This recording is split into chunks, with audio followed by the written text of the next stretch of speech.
the 7-day looks pretty interesting, don't you think so? Yeah, very much so. And again, it's going to scare a lot of people. It's like, oh man, my plans are all rained out over the next 7 days. Right? Thanks, Carson. Thanks, Carson. Yeah, thanks, Carson. Yeah, that should be a meme. Thanks, Carson. Thanks, Carson. Thanks, Carson. Thanks for ruining my week. But if you listen carefully, not everybody will see rain every single day over the next 7 days. Folks, it's May.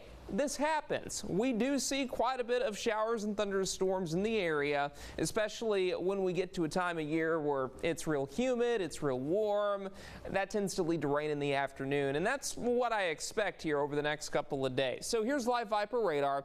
The most concerning storm I have in the area is not all that concerning anymore. Showers and thunderstorms have weakened as they moved over Lake Livingston there in southern Trinity County. Now, off to the north and to the northeast, you can see storms to the west of Longview and storms to the east of Longview, but I am a little concerned with all the rain that has occurred in Harrison County. I mean, folks, look at this.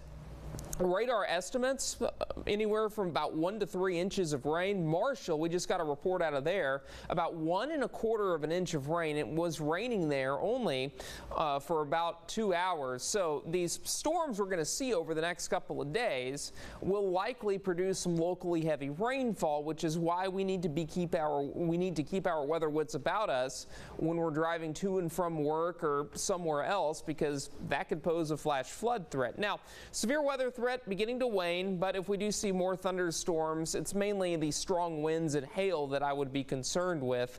And part of the reason being is it's warm, but when we start to cool down, that's when those strong winds occur, and we're in the 70s and 80s right now. Lots of Gulf moisture still to work with. Most of us in the lower 70s for those dew points, and that makes it feel very warm as well. It does feel like we are in the lower 90s right now across our northwestern counties. Tyler feeling like 91, feeling like 91 in Mineola. So here's Futurecast. We're tracking a few showers as we head into about 6, 7 o'clock.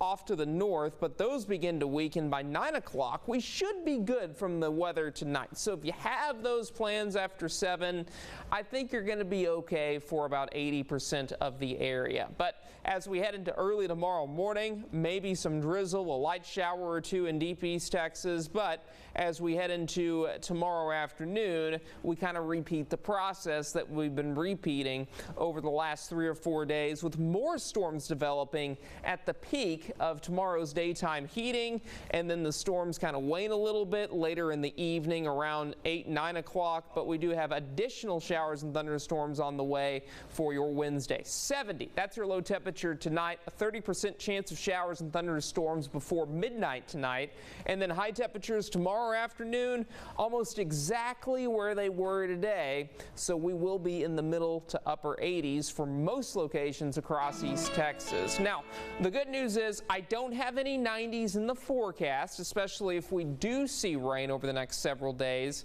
Temperatures should remain in the 80s, while those lows should remain in the upper 60s and lower 70s. But again, folks, it's not raining every single day at your house. What this means is we will have some scattered showers and thunderstorms in the area over the next 7 afternoons. Deep East Texas, similar trend. Lufkin, Nacogdoches, and Crockett, of course, tracking those thunderstorms over the next 7 days. Neil? It's football season again.